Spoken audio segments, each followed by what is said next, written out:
hora aproximadamente me desperté de golpe, confuso y desorientado. El corazón me latía con fuerza y las sábanas estaban empapadas de sudor. Un horror malévolo y babeante estaba en el remolque conmigo, acercándose sigilosamente mientras dormía con garras preparadas y dientes afilados.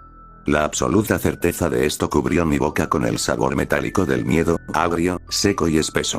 Agarré el bate de béisbol que estaba debajo de mi catre y caminé de puntillas por la estrecha oscuridad de mi remolque, esforzándome por escuchar por encima del lamento del viento afuera. Y los latidos de mi propio corazón. Por supuesto, no había nada allí excepto mi pez dorado y un servidor, el tipo sudado en ropa interior. Fue el viento racheado lo que me despertó de golpe. Sucede muy a menudo a finales de otoño y principios de invierno. El viento rasga la maleza de árboles esqueléticos que rodean el parque de caravanas y arremete, con un rugido de león, contra nuestro solitario grupo de frágiles refugios. Farfulla, chilla y golpea nuestras paredes con puños de hojas muertas y arena congelada. Satisfecho de no convertirme en el alimento de alguna criatura indescriptible, me recosté en mi viejo catre, que rechinaba y se hundía, e intenté volver a dormirme, pero no pude. En cambio, me puse a pensar en aquella noche en la penitenciaría, la noche del encierro. No dejaba de pensar en Mickey, Big Rob y el resto de ellos, todos acurrucados en una celda con las luces apagadas y los gélidos vientos del noroeste aullando en las paredes. Después de un rato, dejé de intentar dormir. En cambio, me senté frente a la computadora y comencé a escribir. No soy un contador de historias, no como Mickey Ouch, pero intentaré hacerlo lo mejor que pueda. Cuando llegué por primera vez a la cárcel, lo que más me llamó la atención del lugar fue lo mucho que hablan los presos. En las ocasiones en que estuve en la cárcel del condado, había habido charlas, sí, pero eran breves e impersonales. Cuando solo están cumpliendo condena unos meses, supongo que mucha gente piensa que la situación es demasiado temporal como para molestarse en forjar vínculos con sus compañeros de prisión. Jugabas a las cartas con tu compañero de celda o te sentabas en la sala de estar y mirabas la televisión en relativo silencio. La única vez que había ruido o acción era cuando estallaba una pelea por una partida de cartas. Las peleas eran lo único que pasaba por emoción en el condado. Todos los demás momentos del día se componían de nada aburrido y monótono. Al entrar, solo esperabas que la comida no fuera demasiado mala y que tu compañero de celda no acabara siendo un miembro de una pandilla o un motociclista adicto a la metanfetamina esperando a que pasara un largo rato muerto. Gente, en otras palabras, que podría darte una paliza como forma de pasar las horas. Sin embargo, The Pen es un entorno increíblemente ruidoso, maloliente y vocal. Recuerdo muy claramente el momento en que mi pequeño grupo de recién llegados salió de la pecera y entró en nuestro nuevo hogar, una celda que albergaba a 200 reclusos. Me sentí abrumado por el estruendo ensordecedor de voces y actividad cuando los policías nos llevaron, con los bultos en la mano, al campo de tiro. Por supuesto, hubo los obligatorios silbidos y abucheos, pero la mayoría de los presos parecían completamente ajenos a nosotros. Estaban demasiado ocupados viviendo el flujo y reflujo de la vida penitenciaria. Por supuesto, esto no era del todo cierto. Los estafadores lo ven todo. Y quiero decir todo. Pero hablan aún más. Mi primer compañero de celda quería tanto mi fardo como mi culo, en ese orden. Eso no iba a suceder. Le di un martillazo en la boca y empezó la pelea. La pelea se extendió fuera de la celda y se extendió al pasillo de la cápsula. Era un macho grande y duro, pero lo tenía chorreando y su confianza se tambaleó. Antes de que los oficiales del orden llegaran hasta nosotros, había logrado poner al viejo cabrón boca abajo en el suelo y estaba golpeándole la nuca y el cuello como un martillo neumático. Entonces llegaron los policías y uno de ellos me dio una bota del número 12 en el cráneo. La patada me dejó el cerebro en la luna. El mundo se desenfocó de inmediato y permaneció así durante casi 12 horas. Pasé las siguientes 3 semanas en el agujero por pelear, y cuando salí me colocaron en una cápsula diferente. Se había corrido la voz de que este pez no era exactamente nuevo y que tenía un derechazo genial. Ese día nadie se molestó en intentar acercarse a mí en el patio y cuando me senté a comer con mi nuevo compañero de celda y algunos de sus muchachos, nadie se opuso. Me habían examinado y había pasado la prueba. No era un pan ni un mariquita. Podía sentarme con los hombres. Sí, el mundo de Pen es diferente y tiene reglas muy diferentes. No podrías entenderlo del todo a menos que hayas estado allí. No pasó mucho tiempo hasta que instauré una rutina. Levantarme para el recuento y comer, ir a trabajar en la lavandería, comer, dormir la siesta, hacer ejercicio, comer, y luego la lucha por llenar las horas muertas entre la cena y el apagado de las luces. No había mucho que hacer. Los presos jugaban a las cartas, apostaban con fardos de tabaco comprados en el economato y cigarrillos individuales liados a mano. Algunos veían la televisión y otros miraban el muro. Algunos se miraban entre sí. Las tensiones siempre eran altas entre las bandas rivales. Los drogadictos se drogaban lo que les gustaba en los baños. Los padres llevaban a sus chicos a celdas alquiladas o a las duchas, y se follaban el culo mientras un colega vigilaba para la policía. Y, por supuesto, se habló mucho de la familia en casa, de las mujeres que habían tenido y perdido, de las fechorías que se habían cometido con orgullo. Había suficientes historias circulando por allí como para llenar una biblioteca. Mi compañero de celda era un viejo delincuente llamado Mickey. Originalmente lo habían sentenciado a 15 años por asesinato en segundo grado durante un robo, pero se había metido en tantos problemas desde que aterrizó en la cárcel que había logrado obtener 10 años adicionales. Mickey estaba todo el día y había hecho las paces con ese hecho. Era un buen tipo, en general, un tipo honesto que no se metía con los clavos. El caso es que mataba a casi cualquiera, si se le metía en la cabeza que quería hacerlo. En años anteriores, Mickey había sido el pistolero de los moteros. Había sido condenado por los asesinatos de 6 personas y era sospechoso de otros 16, y puedo imaginarme que varios de ellos probablemente habían sido amigos suyos, en un momento u otro. En ciertos círculos, un buen amigo puede convertirse en tu asesino en un abrir y cerrar de ojos. Ese es el tipo de gente con la que pasas tiempo en máxima seguridad. A Mickey y su grupo no había nada que les gustara más que pasar una tarde de domingo amontonados en la celda de alguien, bebiendo pruno y charlando. Personalmente, no me gustaba mucho el licor, sabía a basura podrida con un fuerte aroma a fruta, pero las historias eran bienvenidas. Cuando Mickey o uno de sus colegas estaban de buen rollo, todos podíamos olvidarnos de nosotros mismos y estar en otro lugar por un rato.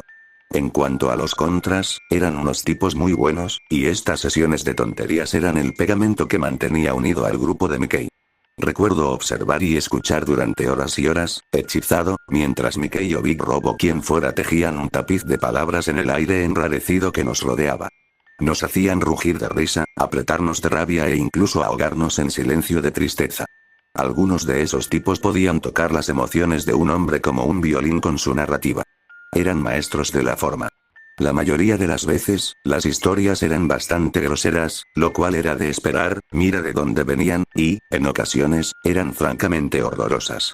Pero, hay una en particular que puedo recordar palabra por palabra, literalmente. De hecho, puedo cerrar los ojos y ver a Mickey, Robuch y el resto, sentados allí en la celda esa noche, todos nosotros dañados por el enfermizo resplandor rojo de las luces de emergencia y paralizados por lo que nos estaban contando.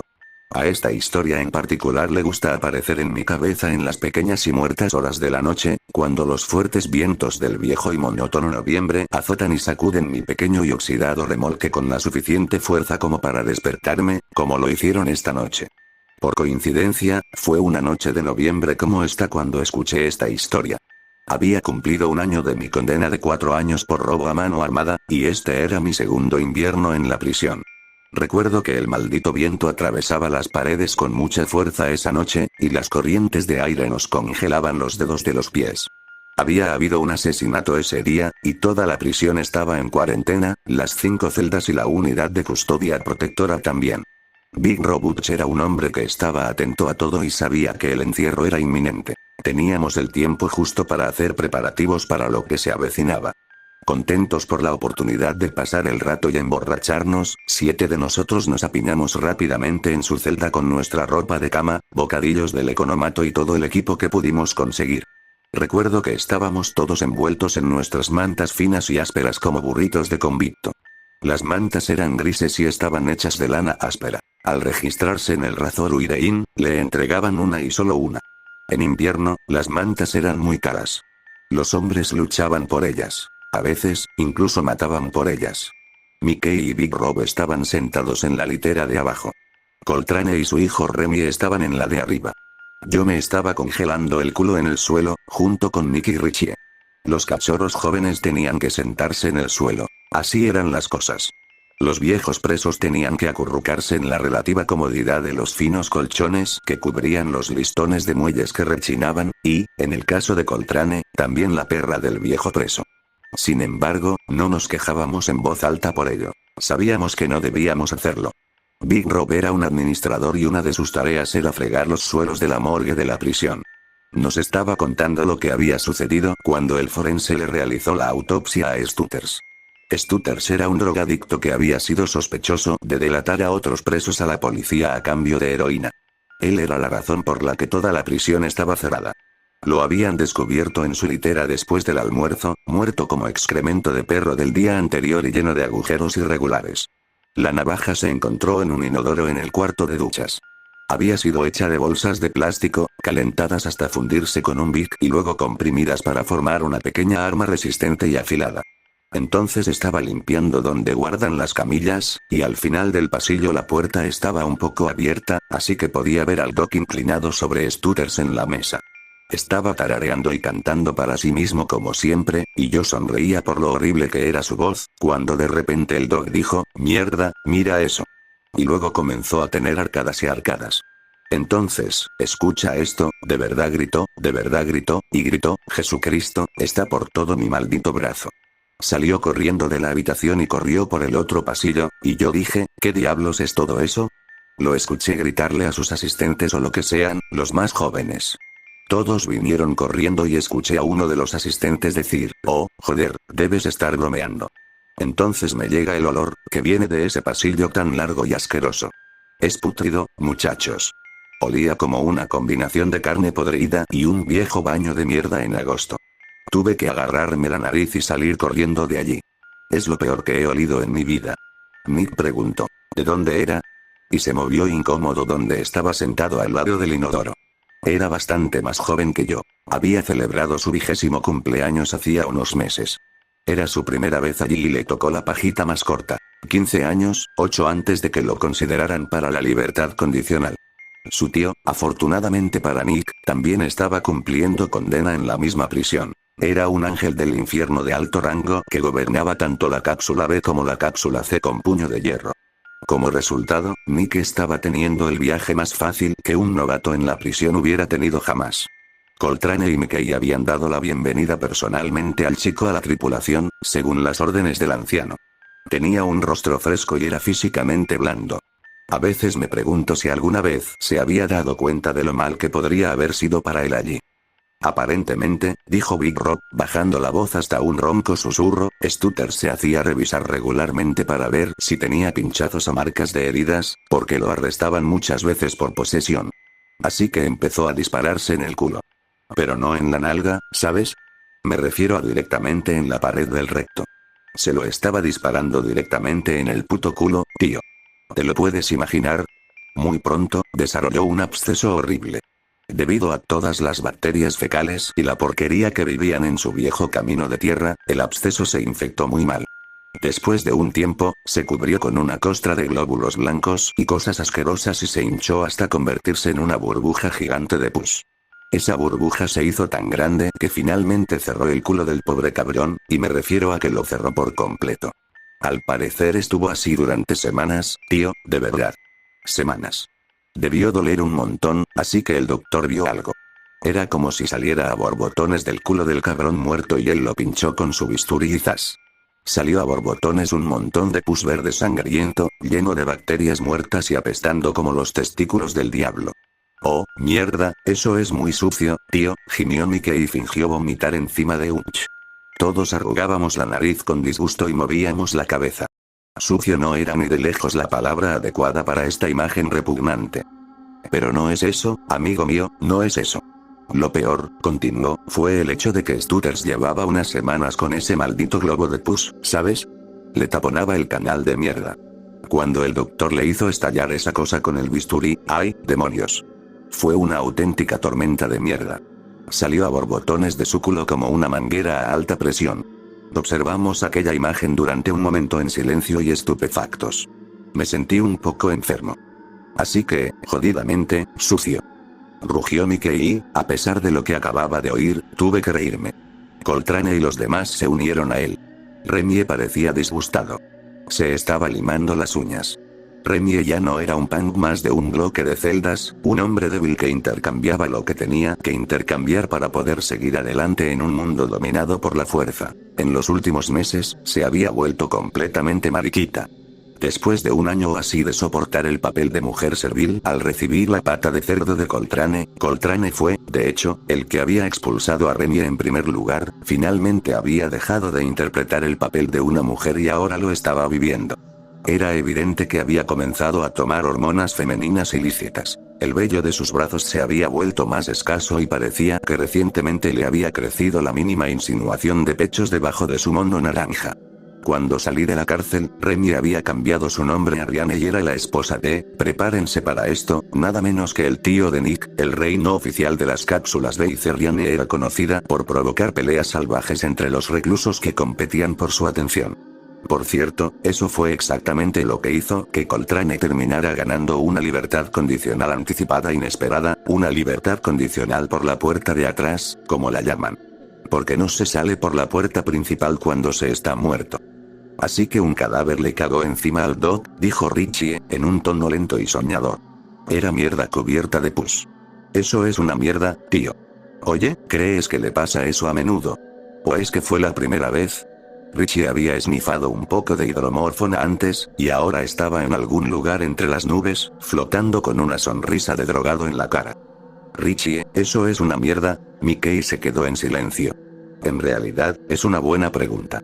¿Queréis un poco de licor, chicos? Estaba a punto de abrir la boca para decir joder, no y de repente se oyó un pop y todo quedó a oscuras. Los presos empezaron a gritar y a abuchear por toda la cabina, en ambos niveles y a ambos lados. Big Rob gritó, cállense, malditos idiotas. Es solo un apagón, por el amor de Dios, cállense de una vez. Y, para mi sorpresa, algunos de ellos lo hicieron. El caso es que Big Rob era, bueno, solo eso. Grande. Era tan grande como un búfalo. Me sorprendió que la litera de abajo pudiera soportar tanto a Rod como a Mickey, que tampoco era precisamente pequeño. Las luces de emergencia se encendieron, suaves, rojas y espeluznantes. Hicieron que el área común de la cápsula C pareciera una escena de una película de terror apocalíptica. Podíamos ver al guardia de pie allí en la caseta de guardia a través del vidrio a prueba de balas, esperando a ver cómo reaccionarían los presos ante el corte de energía durante un encierro. Ahora, no solo estábamos secuestrados en nuestras pequeñas y estrechas celdas durante un periodo de tiempo indeterminado, sino que también nos habían dejado incapaces de leer un libro correctamente. Varios de los presos sabían leer de verdad, y lo hacían, o ver tu mano mientras jugabas a las cartas, o incluso escuchar la radio, por el amor de Dios. El pirata informático era una figura oscura envuelta en rojo tenue, con un lenguaje corporal alerta y listo para la acción. Estoy bastante seguro de que era Robson, quien era el jefe de guardia en la cabaña esa noche. Robson era un patán de mirada muerta y mandíbula cuadrada sin una pizca de empatía en todo su cuerpo, y casualmente tenía una escopeta del calibre 12 a mano con un estrangulador modificado. Esperaba fervientemente que a nadie se le ocurriera empezar un lío serio, porque si lo hacían, había muchas posibilidades de que todos nos arrepintiéramos. Hubo muchos gritos y patadas en las puertas de la cápsula, pero pronto se hizo evidente que el alboroto era solo una farsa y, en el mejor de los casos, poco entusiasta. Todos agradecimos en silencio a quien quiera que estuviera escuchando que no se llamaría al equipo de reacción de emergencia. El ERD no se andaba con tonterías. Vestidos con trajes de Kevlar y anónimos con sus cascos con visera, entraban en la cápsula y se metían indiscriminadamente en celda tras celda, reventando cabezas y arrancando dientes con sus porras. Diablos, incluso podían dispararte y el ERD disparar a matar. Richie rompió el silencio. Hombre, me estaba empezando a preocupar mucho. Si el puto equipo de matones entraba aquí y encontraba todas nuestras cosas, estaríamos jodidos. Richie estaba cumpliendo 6 años por vender pastillas, la sentencia para un perdedor reincidente. Oxycontin e hidrocodona eran sus productos químicos preferidos. Ante el aburrimiento de la vida en prisión, había empezado a utilizar los productos que vendía. En Navidad de ese año era un drogadicto declarado. A Mickey no le importaba que nadie consumiera droga, incluso se echaba un poco de vez en cuando, pero no le gustaban los adictos, ni un poco. Echó a Richie de la tripulación. Aturdido por la droga, plagado de deudas, débil y solo, Richie acabó durmiendo con unos tipos del nivel superior frente al nuestro. El nivel negro. En una penitenciaría de máxima seguridad, esto tiene connotaciones desagradables. Puede que haya negocios entre las distintas razas, pero por lo general ahí es donde termina cualquier confraternización benigna. Puede que no seas racista cuando estás fuera, pero cuando estás dentro no tienes muchas opciones. Para ser franco, es así. Si eres blanco, te quedas con los blancos. Los estafadores negros e hispanos no quieren ser tus amigos, y viceversa. Hay, por diversas razones, una gran cantidad de hostilidades entre las distintas razas. Te pisotearán hasta dejarte sin aliento, o algo peor. Cuando nos enteramos de que habían visto a Richie caminando, con el rostro agachado, por las escaleras que conducían a ese segundo nivel, bueno, lo sabíamos. Richie tenía grandes deudas. Obligado a comerciar con él o morir, Richie había elegido la vida. Jesús. Me sentí horrible por cómo terminó todo para Richie. Todavía me siento así. Su último intento desesperado de aferrarse a su miserable existencia mortal solo prolongó lo inevitable. Murió al cabo de un mes. Un día, después de soportar su violación en grupo matutina, algo debió de romperse finalmente en la cabeza de Richie. Su voluntad de vivir se desmoronó y cayó. Richie se quedó atrás mientras sus torturadores bajaban a comer la comida de la mañana, y él se clavó una estaca en el brazo por última vez. Entonces, volando como una cometa, Richie se ahorcó del poste de la esquina de la litera de arriba. Lo hizo con una cuerda hecha de calcetines anudados. Estoy divagando, ¿no? Lo siento, a veces lo hago, supongo que tendréis que tenerme paciencia. No soy bueno en esto, no como Mickey Ouch. Solo soy un tipo solitario que no puede dormir algunas noches, cuando el viento aullante podría confundirse con el gemido de las almas perdidas, sacudiendo y haciendo vibrar las ventanas en sus marcos. Aunque me liberaron de la cárcel hace 15 años, no puedo quitarme la sensación de que de alguna manera todavía estoy dentro. Pero supongo que todos estamos prisioneros de algo, en algún nivel, ¿no? En noches como esta, mi prisión es este remolque oxidado. Es mi trabajo patético y servil. Mi divorcio. Mi furia cruda, de ojos rojos, desenfocada e impotente. Es dolor y arrepentimiento. En noches como esta, mi prisión es el pasado y mi incapacidad de dejarlo atrás. Así que allí estábamos todos, sentados en la extraña penumbra roja y escuchando como todos los gritos y las tonterías se iban apagando lentamente. Richie asintió de repente. Nick hizo equilibrio con un zapato sobre su cabeza. Todos nos reímos. Coltrane empezó a hablar sobre el partido de hockey que estaba a punto de comenzar, pero se cayó de repente. Estábamos encerrados sin electricidad. No habría partido de hockey esa noche, no para nosotros. Pasamos un arrendajo y, cuando ese se quedó sin alas, pasamos otro. Finalmente, Mickey habló y rompió el silencio. Entonces, ¿quién se apunta a ver algo de la dimensión desconocida esta noche? Tengo una buena para ti. ¿Recuerdas la última vez que se fue la luz, Utch? Utch le lanzó una mirada sombría y luego hizo algo muy inusual para un estafador empedernido. Se estremeció. ¿Quieres contarles esa historia a los chicos? No sé, hombre, ¿por qué no? Joder, las luces están apagadas y el viento aúlla ahí fuera. Es el momento perfecto. Está bien, a la mierda. Hagámoslo. Big Rob se aclaró la garganta y dijo, bien, muchachos, es hora de una historia de miedo. Reúnanse alrededor de la maldita fogata y tomen una copa de este buen vino. Creo que es más bien un brandy, Utch, sonrió Mickey y me ofreció un poco. Acepté de mala gana un vaso de poliestireno lleno de ese líquido turbio que me hacía llorar y me armé de valor para tragármelo. Ahora me sentía un poco más feliz. Siempre me han gustado las historias de terror. Con voz severa, Mickey gruñó. Bueno, lo primero es lo primero. Esta mierda es 100% cierta. ¿Entiendes? No estamos mintiendo sobre nada de esto. De verdad. Así que no nos digas que estamos mintiendo, o puedes ir a dormir con ese gilipollas en el Shack. Lo entiendo, gruñó Richie y luego se dejó caer al suelo. Estaba inconsciente. Todo esto pasó hace mucho tiempo, antes de que ninguno de vosotros estuviera aquí. Yo diría que hace al menos 12 años, Mickey. Sí, seguro. Al menos durante ese tiempo. Cuando esos pequeños punks todavía hacían pajas en el reformatorio, ja. Fue hace ya un tiempo, de todos modos. Mickey y yo estábamos en diferentes grupos en ese entonces, en diferentes cosas, pero nos conocíamos. Supongo que yo tendría más o menos tu edad, dijo, señalándome. Un día, cuando acababan de vaciar la pecera en la cápsula, había un nuevo pez con ellos que inmediatamente empezó a llamar la atención. Estaba jugando a las damas en el piso de arriba cuando todos entraron por la puerta, parecían un montón de corderitos perdidos en el campo de tiro. Entraron dando tumbos detrás de un par de policías, y al final de la fila estaba el niño más lindo y dulce que toda esta penitenciaría haya visto jamás. No juego a ser un tipo que se agarra el culo como Coltrane allí arriba, pero este chico, era, no sé, casi como un ángel, o algo así. Era demasiado perfecto, como una foto de revista, ¿sabes? Delgado y rubio, material de rompecorazones adolescente. Sí, el chico era lindo, de acuerdo, y parecía que sería fácil engañarlo. Big Rob se tomó un momento para hacer una pausa y tragarse un trago del horrible y empalagoso pruno, una mezcla nociva de fruta fermentada, sobres de azúcar y levadura. Mientras lo tragaba con tristeza, Mickey se sumó y continuó la historia. El nuevo pez volvió locos a todos los miembros de la manada. Los lobos estaban perdiendo la cabeza, de verdad. Los guardias parecían preocupados. Un chico tan guapo como ese puede causar muchos resentimientos entre los machos. Los resentimientos suelen acabar en asesinato. Así que pusieron a los otros peces al cuidado del jefe de la caseta de los guardias y luego se llevaron al chico guapo a custodia protectora, a toda prisa. Lo mantuvieron allí unos días, pero los lobos no se olvidaron de él, ni un momento.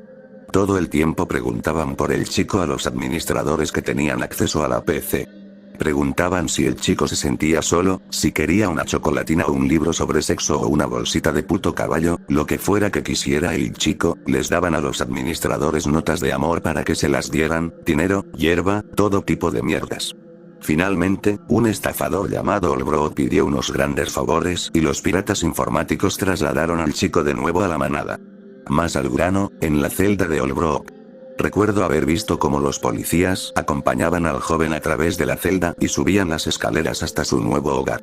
El chico no tenía expresión en esos grandes ojos azules. Ninguna en absoluto.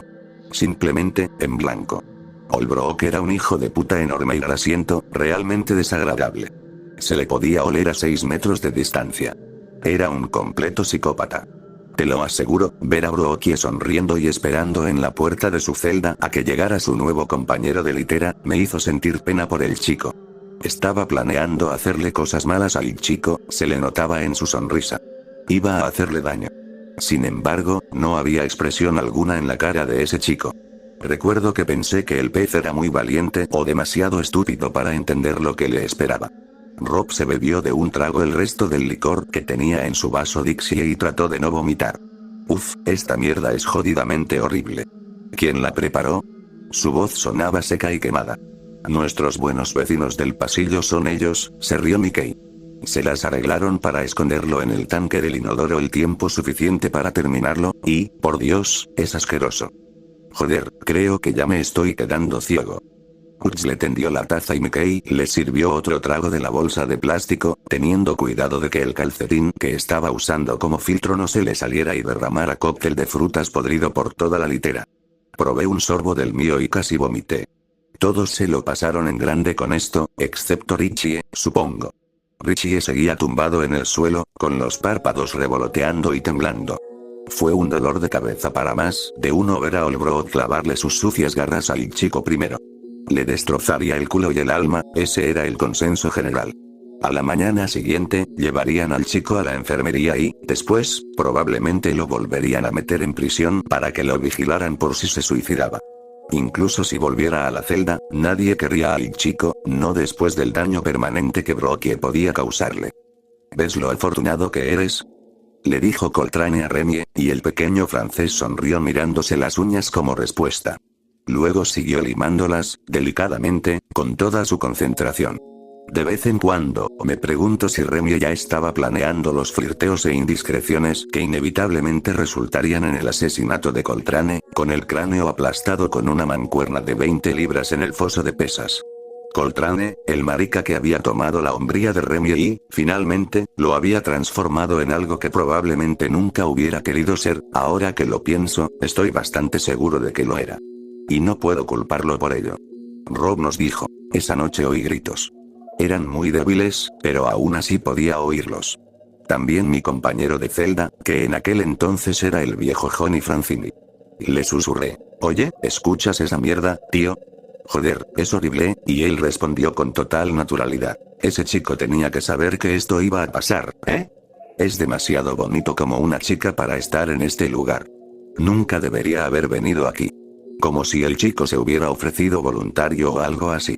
Simplemente sacudí la cabeza y le dije a Johnny que se fuera a dormir. Me sentí muy mal por el chico, ¿sabes? Creo que esa fue una de las peores noches que he pasado aquí. Yo también lo oí, intervino Mickey. Creo que todos lo oímos, incluidos los jefes que estaban de turno esa noche. Pero nadie fue a ver cómo estaba, porque el dinero es el que manda aquí, no el director ni el gobierno. Es el dinero. No dudo de que ese cabrón enfermo haya ofrecido mucho dinero por el chico. Y algún hijo de puta frío lo vendió sin pensárselo 2 veces. Ucha sintió con amargura. El dinero es una puta. Pero no pasa nada, porque también existe algo llamado cama. Cuando llegó la mañana, he aquí que Brookie no estaba fuera de su celda esperando a que le dieran cuentas. El chico tampoco. Un susurro surgió muy rápido y se extendió por las líneas como la brisa, y decía, Holbrook se puso como loco con el chico anoche y lo mató. Está esperando en su jaula a que venga el equipo de emergencias y le rompa la cabeza. El jefe que estaba haciendo el recuento se detuvo en la celda de Holbrook y todos los presos estiraron el cuello para ver qué iba a pasar a continuación, todos al unísono. Vi al pirata sacar su radio con una mano y su garrote con la otra. Empezó a hablar muy rápido por su radio. Al mismo tiempo, caminaba lentamente hacia la puerta de la celda de Brookie con su garrote listo para golpear un cráneo, como si estuviera tratando de alejar a alguien. Empezó a gritarles a los otros piratas que se fueran allí, rápido. Todos pasaron a toda velocidad con sus llaves tintineando y sus botas pisando fuerte, y luego nos ordenaron a todos que volviéramos a nuestras celdas con el estómago vacío. Los escuché allí abajo en la celda de Brookie, gritando por sus radios y pisoteando, y luego escuché a alguien vomitar. Escuché el vómito salpicar las baldosas. Tuvimos que quedarnos en nuestras celdas durante unas horas, y hubo un montón de quejas. Recuerdo que estaba completamente cabreado con Holbrook, conmigo y con Johnny F. Habíamos asumido que se había vuelto loco con el nuevo pez y le había cortado la garganta al chico mientras se lo estaba follando, o algo así. Pero entonces pasaron unos de los chicos de respuesta a emergencias empujando una camilla, y cuando la volvieron a empujar a nuestro lado, me podrías haber derribado con una cerbatana, porque era Holbrook el que estaba atado allí, no el chico. Solo lo vi unos segundos, pero recuerdo que tenía la cara jodida. Casi había desaparecido. Desnudada hasta los tendones y los huesos ensangrentados. No quedaba piel ni músculos. Fue jodidamente espantoso. Me quedé sin aliento en voz alta, e incluso el viejo Johnny Francini, con la boca cerrada y la nariz torcida, tuvo que mirar 2 veces y decir, ¿qué coño? La única forma de saber que era él era por el pelo, una mata grande y grasienta, como la de un cavernícola. La sábana que cubría el cuerpo estaba empapada de sangre. Creo que el resto del cuerpo coincidía con su rostro. Nick silbó y dijo, joder, tío, eso es hardcore, y luego encendió otro porro. Los que estábamos en el piso casi nos habíamos olvidado de la incomodidad de tener el trasero entumecido y los pies hormigueantes. Nos habíamos olvidado del confinamiento y del corte de luz e incluso del pobre Stutters, que no solo había muerto de forma violenta, sino que también había muerto con el culo bloqueado por una llaga quística del tamaño del puño de un hombre. Mickey y Urch estaban contando una historia y nosotros la estábamos viviendo, ¿sabes a qué me refiero? Estábamos allí mismo. Mickey dijo, deben haber sido 5 minutos después, los policías estaban llevando esta cosa de aspecto loco por la cuadra y yo le dije, ¿qué diablos es eso? A mi compañero de celda, pero él tampoco lo sabía. Al poco tiempo, la volvieron a llevar y yo dije, oh mierda, mira esto. ¿Alguna vez viste El silencio de los inocentes? La carretilla en la que atan a Anthony Hopkins cuando lo están moviendo. Sí, eso es exactamente lo que era, y tienen al chico atado en ella. Máscara de mordida y todo. Y el chico estaba empapado en sangre, hombre. Estaba goteando de su ropa y podía escucharla repiqueteando en el piso detrás de él. Dejó un rastro en el piso. Nos dejaron salir a desayunar media hora después, pero para entonces ya era casi la hora del almuerzo y nos sirvieron una mezcla de mierda de almuerzo caliente y desayuno frío. Sin embargo, había más conversaciones que comidas, y todos decían lo mismo. Todos decíamos, ¿qué coño le ha hecho el chico? La mayoría de la gente pensó que debía haber conseguido el cuchillo de Brookie de alguna manera y luego haberle cortado la mierda al cabrón. Lo había reducido a huesos. Pero, Rocky era un tipo muy grande y el tipo era un cabrón loco. ¿Cómo una zorrita flacucha como esa pudo haber dominado a un tipo malo como Olbrook tan fácilmente? Bueno, no lo sabíamos. El porro se desplazó por el suelo y luego lo pasaron a las literas. Mickey le dio una calada fuerte y emitió ese extraño ruido que hacen los tipos mayores cuando dan una calada grande, nasal y estrangulado. Levantó el pulgar hacia Mickey y soltó el humo como un viejo dragón canoso. La cosa está bastante bien, Mickey. Buen resultado, hay que conseguir más. Así que, sí, el chico, se lo llevaron a Lole en su maldito carrito de Aníbal Lecter, y lo tenían bajo un encierro súper estricto. Nadie lo ve siquiera. Lo tenían bajo vigilancia a las 24 horas y todo el asunto. Un par de fideicomisarios intentaron preguntar a los periodistas qué había pasado con el libro Okie, y les dijeron que se ocuparan de sus propios asuntos y fregaran los malditos suelos. El chico estuvo en el agujero durante una semana, luego 2, luego un mes. Durante todo ese tiempo, nadie ha oído ni pío sobre que lo acusaran de asesinato. Corría el rumor de que el forense había dicho en su informe que Olbrook había muerto de un ataque al corazón. Tal vez el corazón le dio un vuelco, claro, pero no se mencionó en absoluto cómo lo habían descuartizado como a un pavo de domingo. Ni una palabra. Mickey se sirvió otra ronda de refrescos y el hedor de la bolsa abierta me hizo llorar.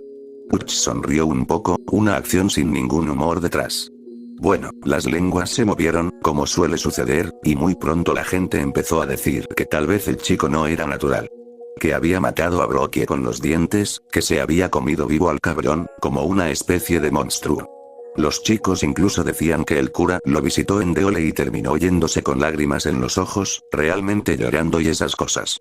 No dijo qué pasó, solo que no quería hablar con el chico, nunca más. Dejó de trabajar aquí poco después de que eso sucediera. Simplemente se fue y renunció, y hoy que el padre terminó vendiendo su casa y mudándose. Como al otro lado del país. A algún lugar muy, muy lejos. La barba grisácea de Mickey se abrió y sonrió levemente. Ahora es cuando la cosa se pone realmente rara. Y Robert 1. Billy Tremonti tiró con fuerza del porro, reduciéndolo a una brasa humeante entre sus gruesos dedos. Sí, él. Billy Tremont. Era un pirata informático que trabajaba en el turno de noche y te diré algo. Era un tipo tan sucio como el que más. El maldito tipo no solo se dedicaba a coger dinero, sino que él era el que cobraba, ¿sabes lo que digo? Era tan gángster como cualquiera de los chicos de aquí. Controlaba lo que entraba en la cárcel, cuándo, quién lo recibía y cuánto dinero recibía. El tipo eliminaba a toda competencia que tenía de los otros policías que participaban en el juego, por todos los medios disponibles. Les tendía una trampa para que los despidieran, pagaba para que los motociclistas les dieran una paliza, lo que fuera. Era un completo gilipollas, pero también era muy bueno consiguiendo lo que querías, por un precio. Bueno, es un hecho que a la gente le encantan los misterios, especialmente a la gente que no tiene nada que hacer con su tiempo. Unos cuantos juntaron algo de dinero y fueron a ver a Billy, porque si alguien podía encontrar las respuestas a sus preguntas, ese era Billy Tremont. Billy se rió y les dijo que le encantaría quedarse con su dinero, pero que no podía hacer lo que le pedían. Les dijo, el muy cabrón no tenía ningún expediente, por lo que sé. No sé quién era, por qué vino aquí ni de dónde venía. Nadie lo sabe, y esa es la maldita verdad. Los chicos lo llamaron mentiroso y Billy se puso serio con ellos. Entrecerró los ojos y les dijo, ¿no creen que ya intenté averiguarlo por mí mismo? ¿Eh? Por lo que sé, el chico simplemente apareció en la pecera de la nada. Me parece que todos siguieron procesándolo porque nadie quería admitir que no sabía quién era el maldito chico. Llámenme mentiroso otra vez y les daré miedo a golpes. Estaba claro que no iban a llegar a ninguna parte con Billy, así que los chicos, ¿qué niño? Espera un minuto, hombre, ¿cuál es el niño? Los ojos de Richie parecían piscinas negras sin fondo. Recuerdo eso. Para entonces, ya se había hundido profundamente en el pozo de alquitrán sin sentido de la adicción. Había superado el punto de no retorno. Se podía ver en sus ojos. Cállate, tonto. Rob se volvió hacia Mickey e hizo un gesto que decía, por favor, continúa. Mickey miró a Rich con frialdad y luego dijo, entonces los muchachos se dieron por vencidos y dijeron, a la mierda, entonces, y así fue por un tiempo. La vida continúa. Entonces llega un día en que Billy se acerca a uno de los estafadores mientras está en la fila del comedor matutino y le dice que había encontrado información sobre el pez, si a alguien todavía le interesaba saberlo. Billy tenía mal aspecto, dijeron. Parecía cansado y asustado. Esa noche, Billy fue a ver al tipo a su celda, después de que se apagaran las luces. Le pidió un cigarrillo, y Billy había dejado de fumar hacía años. Billy le dijo: no quiero dinero por esto. Quédate con tu maldito dinero. No quiero ser el único que no puede dormir por la noche, eso es todo. Ustedes, pedazos de mierda, lo metieron en mi cabeza y no pude sacarlo. Que se jodan por hacer eso. Que se jodan todos ustedes. El tipo dijo que las manos de Billy Tremont temblaban tanto que apenas podía encender el cigarrillo. Billy le dice al preso que la curiosidad lo había estado devorando vivo, así que pasó un tiempo pensando en cómo conseguir lo que quería, luego eligió a su objetivo. Billy siempre estaba atento, ya sabes de qué tipo. Sabía esto y aquello, quién hacía qué, dónde y por qué. Sabía cosas sobre la gente. Sabía que uno de los trajes de la oficina tenía un mal hábito de la cocaína, el tipo de hábito desenfrenado que la mayoría de la gente no puede permitirse por mucho tiempo. También sabía que el traje y el director se estaban tirando a la misma chica, la secretaria del director. Billy le dio 1/4 de onza de buena cocaína y le dijo lo que quería. Prometió dispararle al tipo una bola 8 además de lo que ya le había dado, si el tipo podía cumplir con lo prometido. El traje volvió a él unos días después con los mocos y una carpeta que parecía más vieja que la Biblia. Estaba hecha de una especie de cartón viejo, áspero y desmenuzado, seco como el polvo. El funcionario dice que la secretaria del director le dijo dónde encontrarla, encerrada en un armario en la oficina del director. Dijo que se pondría en todo tipo de peligros para conseguirla, y que quería más que una bola por sus molestias. Quería más de 25 centavos, también.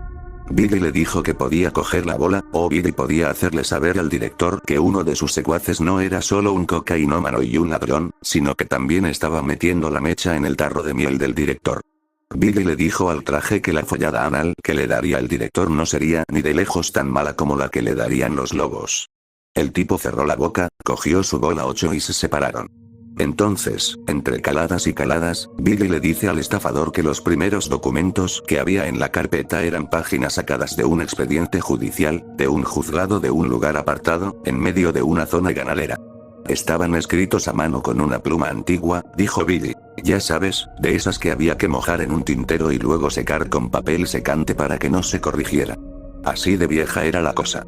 Todas las fechas y el nombre del chico estaban garabateados, dijo Billy, pero supuso que los primeros documentos de la carpeta eran de finales del siglo XIX.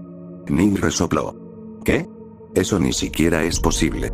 Mickey se encogió de hombros. Es lo que es, Mickey.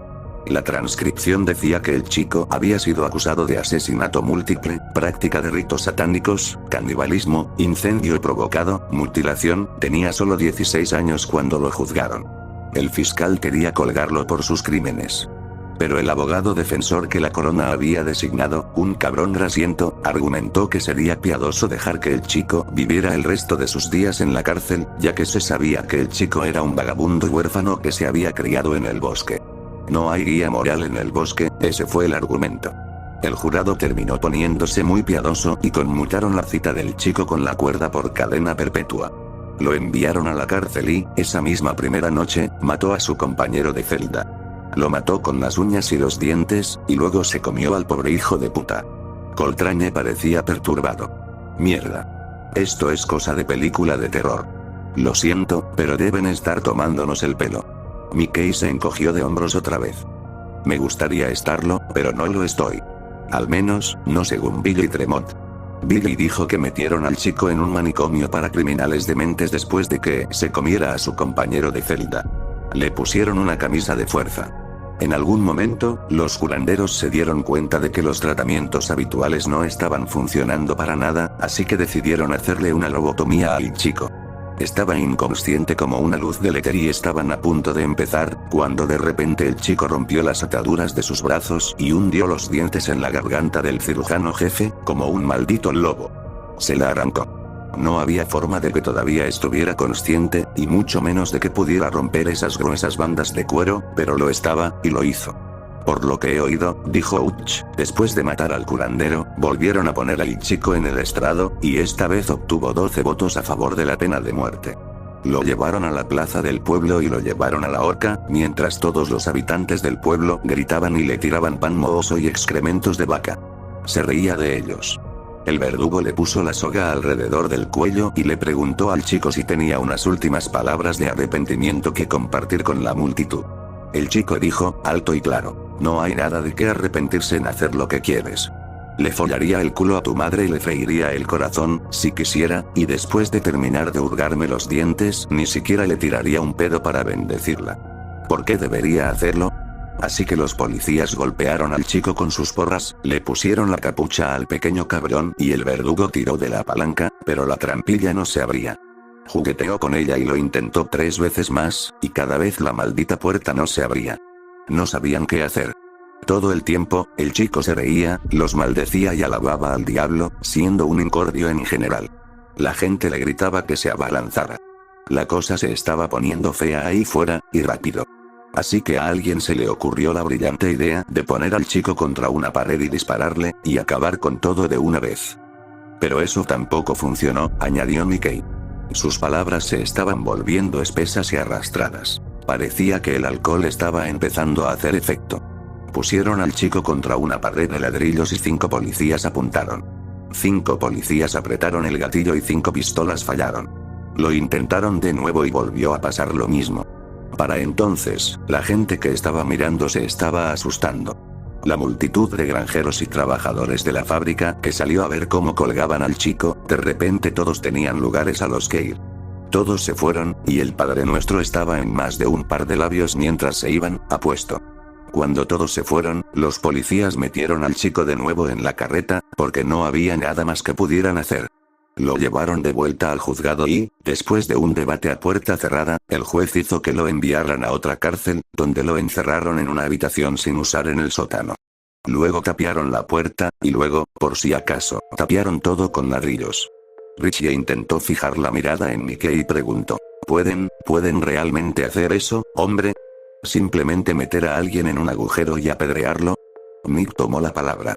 Su voz sonaba ronca. Tal vez no hoy en día, pero estamos hablando de una época en la que mucha gente ni siquiera tenía certificado de nacimiento. Claro, podrían haberlo hecho. ¿Quién lo hubiera sabido? Encendió otro porro y se lo pasó. Entonces, ¿qué, hombre? ¿Simplemente dejaron al pequeño cabrón loco ahí para que muriera? Richie parecía estar presa de una dudosa especie de indignación moral. Otra buena pregunta, Richie. Quizá no hayas matado todavía todas las neuronas, después de todo. Mickey bebió un poco más de la nociva bebida e hizo una mueca. Billy Tremont dijo que solo había otros 2 documentos en la carpeta. Una foto policial muy vieja y un informe para la Junta de Correcciones de un ingeniero de saneamiento. Fue escrito en algún momento de los años 50. Había estado en el viejo sótano de la misma prisión donde emparedaron al chico. Estaba allí comprobando las tuberías de la mierda. No tenía nada que ver con lo que estaba buscando, pero el ingeniero mencionó en su informe que había encontrado una puerta tapiada allí. La curiosidad pudo más que él y arrancó el viejo ladrillo desmoronado con una palanca. Arrancó las tablas y abrió la puerta. ¿Sabes lo que encontró? Un esqueleto, murmuró Richie, mientras luchaba por evitar que se le cerraran los ojos. No, nada. Eso fue lo que encontró. Cuando abrió la puerta a la fuerza, la habitación estaba vacía. Todos nos tomamos unos minutos para digerir esto. Y luego Bulldog se comió su arma, no te olvides de eso, refunfuñó Hutch. Le devolvió el arrendajo a Nicky. Nick frunció el labio con disgusto. ¿Quién ha babeado sobre esta mierda? Preguntó. Está muy mojada. Qué asco, tío, qué asco. Nadie se hizo responsable de lo ocurrido. Nick empezó a quejarse un poco más, y Hutch le dirigió esa mirada que decía cállate de inmediato o te arrepentirás. Nick se calló. Mickey se rió entre dientes. Muchas gracias, Hutch. ¿Y Nicky? Vamos, chaval, quítate la parte húmeda y deja de quejarte. De todos modos, ese maldito capullo de Bulldog era uno de los capullos menos queridos de toda la historia de este lugar. Un auténtico, genuino y testarudo pedazo de mierda. Aún le faltaban unos años para jubilarse cuando todo esto ocurrió, diría que a finales de los 50. Era un cabrón enorme, gordo y de cara roja. Malísimo. Su presión arterial estaba por las nubes todo el tiempo. No había nada que le gustara más que encontrar una excusa para darle un golpe en la cabeza a un desgraciado cabrón. Lo hacía con un calcetín lleno de monedas de 25 centavos que llevaba colgadas del cinturón. Cuando oías el tintineo del cambio, te enderezabas y dejabas de joder hasta que se acababa. Si ese viejo cabrón asqueroso estaba de mal humor, bueno, te mantenías alejado y mantenías la boca abierta. Cerrar. Pusieron a ese maldito tipo de guardia frente a la celda del chico, haciendo el turno de noche, ¿no? Estaba completamente solo, sin pareja ni nada, supongo que a los otros piratas informáticos tampoco les gustaba ese gordo bocazas. Allí estaba, noche tras noche, solo él y ese maldito chico espeluznante, toda la noche. Normalmente, esto no habría sido muy bueno para el preso que estaba siendo vigilado. Estar solo con un bulldog cansado y gruñón, y sin testigos. Habría sido una temporada muy larga en el infierno para la mayoría de los presos. Pero el pez no era el típico tonto blanco que tenemos aquí, ya sabes a qué me refiero. Como un chico que se metió en algo estúpido y luego no fue lo suficientemente rico como para comprar su salida. No este pez. Era algo completamente distinto. Mickey hizo una pausa para tragarse un buen trago de pruno y Uch intervino. Bueno, el viejo bulldog solo duró un mes antes de ir a ver a su supervisor de turno y pedirle que lo sacaran de la guardia.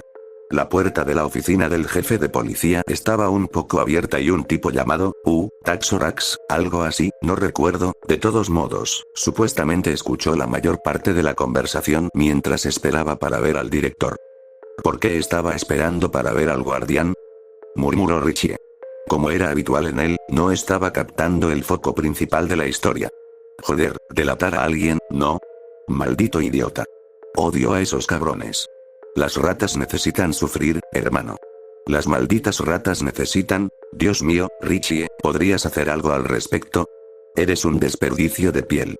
Uch parecía peligrosamente disgustado. Richie sonrió con una gran sonrisa tonta y susurró. Pero son unas malditas ratas. Uch lo miró con el ceño fruncido y luego continuó. Entonces, Taxorax o como sea, oyó a Bulldog decir que quería dejar la guardia. Su jefe le preguntó por qué y él no quiso responder. Solo que estaba cansado y que no le gustaba cuidar al chico. El jefe le preguntó si quería un compañero y Bulldog dijo que no, que solo quería dejar la maldita guardia y eso fue todo. Entonces el jefe resopla y lo deja plantado. Le dio a Bulldog un discurso de mierda sobre no querer cambiar abruptamente el horario de todos por un maldito tipo, y sobre cómo si lo hiciera, el pequeño Johnny no vería a su papá en las malditas gradas en su próximo partido de béisbol y eso lo jodería de por vida. Ya sabes, culpando al gordo imbécil y todo ese tipo de cosas. Luego le dijo a Bulldog que no y lo despidió. Entonces Bulldog se fue a casa, se bebió casi toda una botella de whisky, luego se metió la pistola reglamentaria en la boca y apretó el gatillo. Mickey se bebió el porro que supuestamente estaba cubierto de baba y exhaló una enorme bocanada de humo. No había forma de que el olor a marihuana no se extendiera por todo el maldito grupo a esas alturas, pero a ninguno de nosotros nos preocupaba. Si todos se comportaban bien, los oficiales nos dejarían con nuestros vicios en paz. La situación ya era bastante volátil. Mickey se puso a hablar y dijo. Es una cosa muy triste, ya sabes, cuando uno de nosotros se ahorca o tiene en sus manos una cuchilla de afeitar, a nadie le importa un carajo. Los periodistas se ríen de ti porque tus intestinos se deshacen y te cagaste encima cuando te moriste, y esa es tu necrológica. La vida sigue y nadie te presta atención.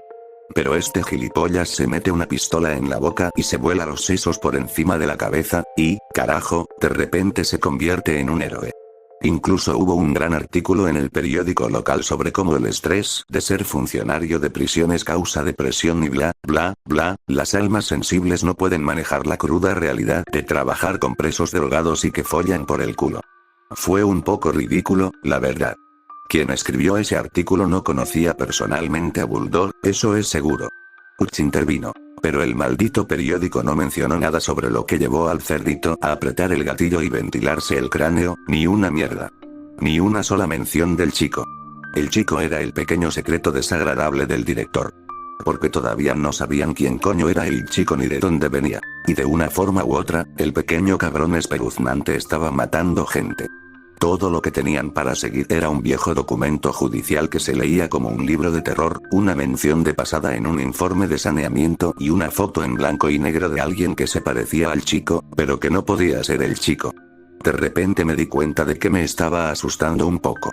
En la suave penumbra roja, drogado como un palo, cada palabra que pronunciaban Mickey y Uch parecía terriblemente plausible. Me aclaré la garganta y anuncié. Tengo que decirles que esta es una historia de mierda. Me estoy poniendo nervioso aquí abajo. Uts me miró parpadeando con sorpresa y embriaguez. Mierda, me había olvidado de que estabas ahí abajo. Qué cabrón tan tranquilo, ¿no? Tienes más burbujas en la copa, amigo. Todavía no había logrado terminar mi primera ración de esa repugnante sustancia. Sacudí la cabeza y terminé el porro de Nicky. Mickey se quedó en silencio y nosotros también lo hicimos. Incluso Richie. En el silencio, algo se me ocurrió. Dije, oye, Mickey, cuando llevaron al chico a otra cárcel y lo emparedaron, después de que no pudieron ejecutarlo, ese era este lugar, ¿no? Cuando lo vieron por primera vez, no era un pez nuevo en absoluto. El chico era el convicto más viejo de todo este lugar. Este es bastante inteligente, Mickey, dijo Uch. Comparado con Richie, es un maldito erudito. Deberíamos nombrarlo nuestro tesorero o algo así, ¿qué te parece? No tenemos nada que guardar aquí, viejo. No en este maldito agujero de mierda. Mickey se sirvió otro trago del brebaje que hacía llorar los ojos. Sí, lo tienes, amigo.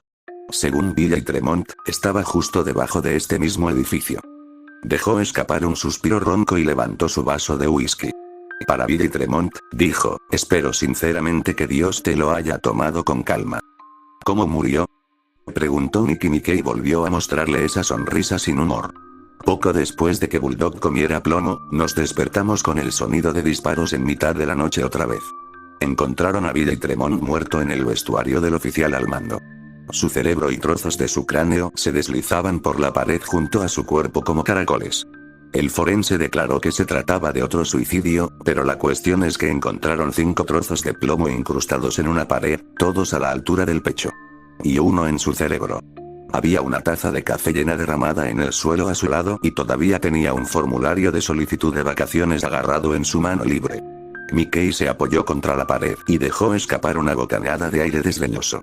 Así que, según el informe oficial, Billy estaba tomando un café recién hecho, a punto de ir a la oficina y pedir unas vacaciones, cuando de repente, en ese mismo momento, sin previo aviso ni motivo, decidió pegarse un tiro. Pero, antes de hacerlo, disparó todas las balas de su pistola reglamentaria contra la pared, excepto la que se disparó en la sien. Es una forma muy extraña de suicidarse, ¿no crees? Nick parecía perturbado. El chico vino a por él. Eso es lo que pasó, ¿no? Parecía muy joven y muy vulnerable en la tenue luz carmesí, su rostro sin arrugas y sin malicia. Salió de su celda y venía a por él. El policía intentó dispararle, luego se apuntó a sí mismo con el arma antes de que pudiera alcanzarlo. No puedo decirlo con seguridad, Nicky. El único que puede decirlo lleva 13 años en la tumba. Remy se aclaró la garganta con cautela desde la litera de arriba. ¿Le dijiste algo a Uch sobre el corte de luz y sobre algo que pasó cuando se fue? ¿De qué estabas hablando? No, tal vez no deberíamos hablar de eso esta noche. Diablos, más vale que les cuentes el resto, gruñó Uch. Hemos llegado tan lejos, ¿no? Una semana después de que Billy mordiera el polvo, llegó una tormenta y dejó sin electricidad a todo el condado. Nos llevaron a todos a nuestras celdas y nos dijeron que nos calláramos y nos comportáramos como puñetas. Muchos de los periodistas no pudieron ir a trabajar esa noche, porque las carreteras estaban todas jodidas por los accidentes y la lluvia torrencial y esas cosas, así que los jefes que sí llegaron a trabajar llevaban armamento pesado. Dejaron en claro que no iban a andar con rodeos si alguien se descontrolaba. Cerca de la medianoche, oí un disparo de escopeta en algún lugar del otro lado de la prisión. No se puede confundir ese sonido, si estás familiarizado con él. Estaba completamente despierto y de pie en un instante. Entonces, algo apagado y lejano, oí gritos. Había un jefe de pie cerca de mi celda, y por su radio una voz chillaba. Ha salido. Ha salido de su celda y ha matado a Ainsley. Está destrozando a todo el mundo. Vayan a confinamiento solitario ahora. El periodista salió corriendo y me volví hacia Johnny Francini, pero me robó las palabras de la boca.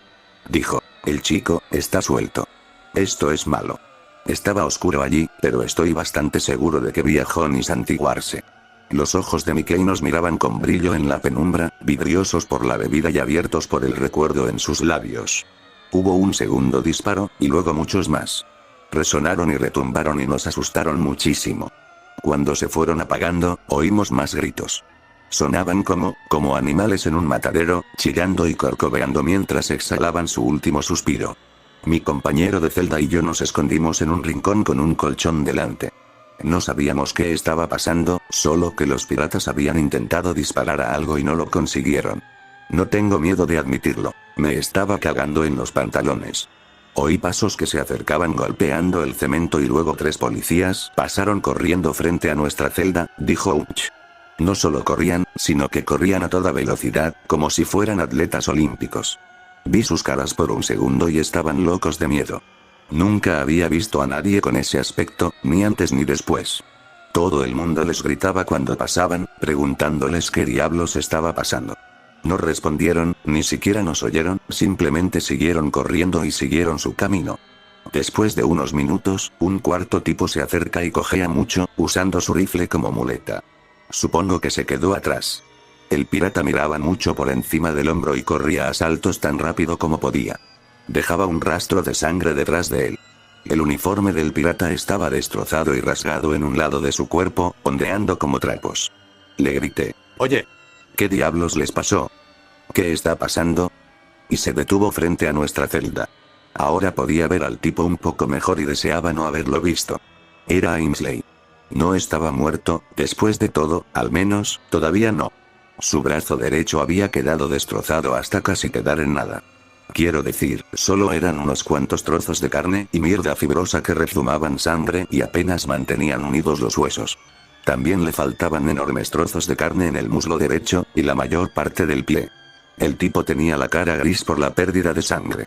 Sus ojos eran como los de una muñeca, como 2 piezas de cristal redondas y turbias. Estaba en estado de shock. Movió la boca, tratando de encontrar algunas palabras, y luego dijo: «Creo que me estoy muriendo». Luego comenzó a saltar de nuevo. Había un charco de sangre en el suelo donde se había detenido. «Está bien, ya basta», dijo Remie, y su voz tembló un poco. «No quiero oír más, no recuerdo haberte preguntado si lo sabías», dijo Mickey con voz áspera. Remie frunció los labios pintados y guardó silencio. Uch continuó: «Entonces oí que venía algo más. Sonaba como algo que corría a 4 patas, algo con garras. Me apoyé en la pared, lo más lejos que pude, y Johnny se acurrucó en su litera con la manta encima hasta la cara. Llegó rápido y pasó a toda velocidad junto a mi celda, solo un maldito borrón de brazos y piernas, y unos 10 segundos después oí a Ainsley empezar a aullar como una sirena. Fue horrible. Eran gritos de muerte, hombre, nada más puede obligar a una criatura viviente a emitir unos sonidos tan horribles. Me llevó un momento comprender que Ainsley no solo estaba gritando, estaba diciendo algo. Estaba diciendo: «Mami. Me está comiendo. Mami.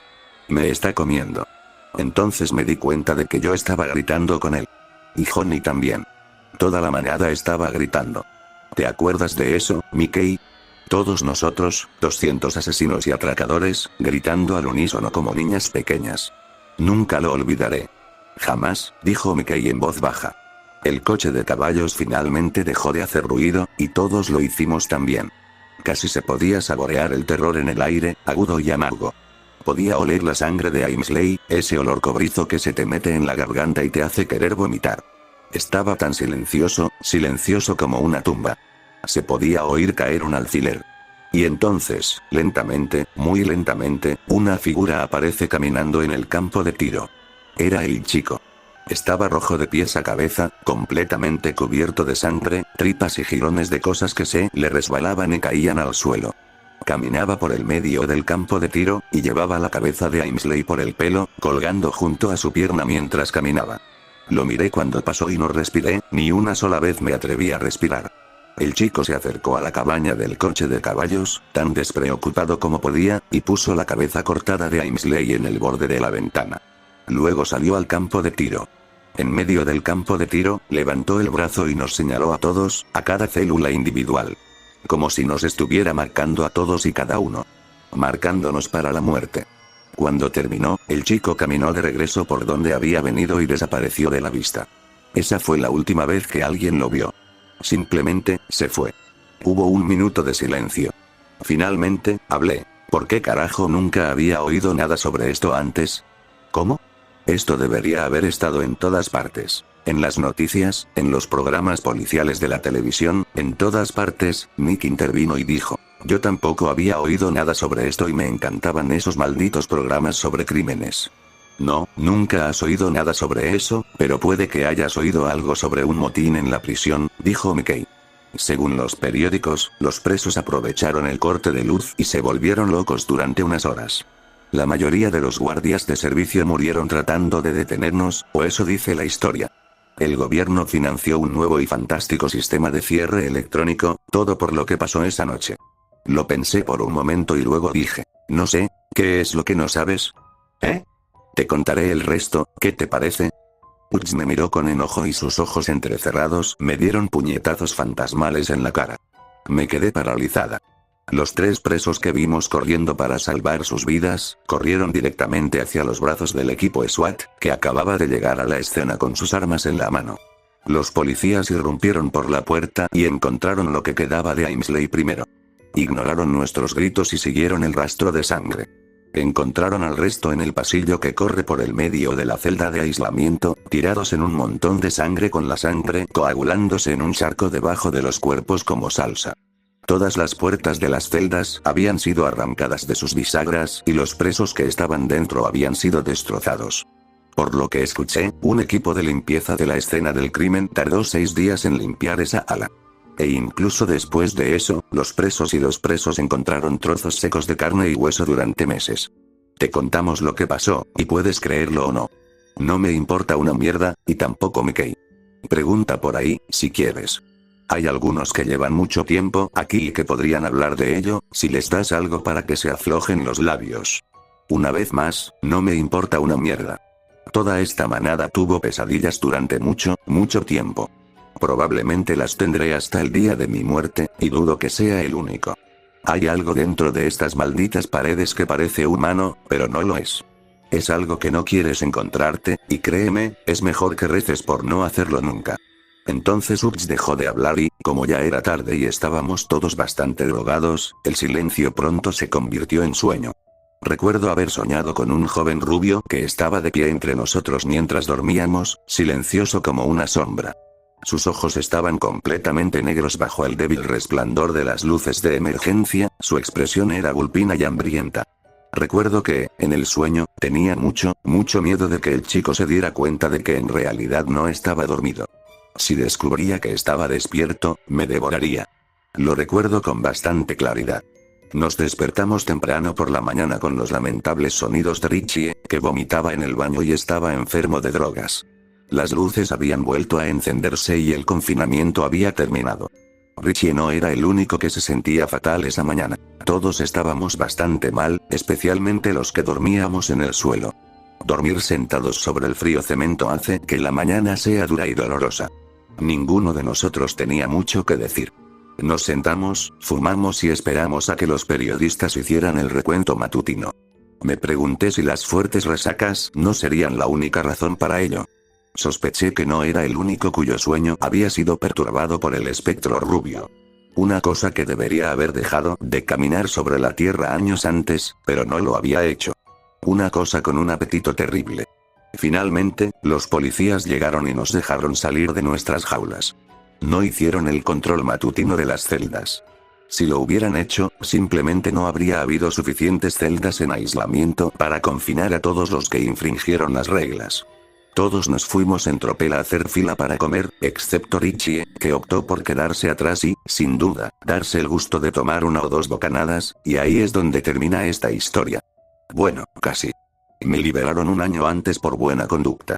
Durante el resto de mi tiempo allí, la mayoría de la tripulación de Mickey salió en libertad condicional por la puerta principal o por la de atrás. Richie fue el primero en salir en silla de ruedas por la puerta trasera. Luego, 8 meses después, le golpearon el cráneo a Coltrane hasta darle un nuevo y desastroso formato, y siguió a Richie por la puerta trasera. 6 meses antes de que me liberaran, Big Robuch sufrió un ataque cardíaco mientras subía las escaleras que conducían al nivel superior al nuestro. Cayó hacia atrás, agarrándose el pecho, y murió antes de dar una voltereta en los últimos escalones y aterrizar en el fondo. Así que, durante un tiempo, solo éramos yo, Mickey, Nick y algunos compañeros ocasionales. Se volvió aburrido. El grupo se deshizo y, cuando me dieron la libertad condicional, ya había dejado de existir. Unos meses después de que se concretara mi divorcio, una noche me entró la nostalgia y decidí intentar encontrar a Mickey en internet. Al poco tiempo lo hice, a través de su obituario. Murió en el hospital de una breve enfermedad poco después de que me dieran el alta. Remie también había fallecido, víctima de una violación y un apuñalamiento en el baño. ¿Y Nikki? Descubrí que estaba en una institución psiquiátrica. Una vez lo visité allí. Preferiría estar en la cárcel cualquier día. La mayoría de los pacientes que vi allí eran zombies, sometidos a golpes químicos por sus medicamentos. Había otros que eran simplemente extraños. Su mirada me hacía sentir insegura, y, por el amor de Dios, estuve en una prisión federal. Me llevaron a donde estaba Nikki sentado solo en una mesa y él me reconoció al instante. Nos saludamos como viejos amigos y charlamos un rato, como lo haría cualquiera. Me pareció completamente normal. No entendí por qué estaba allí, hasta que mencioné a Uch. ¿Qué crees que le pasó a Uch exactamente? Le pregunté, y su sonrisa relajada se convirtió de repente en una mueca de miedo. Me agarró por la parte delantera de la chaqueta y me acercó a él, y sus ojos brillaban con el fuego de la locura. Siseó. El chico lo empujó por las escaleras. No fue un maldito ataque al corazón, eso es una tapadera.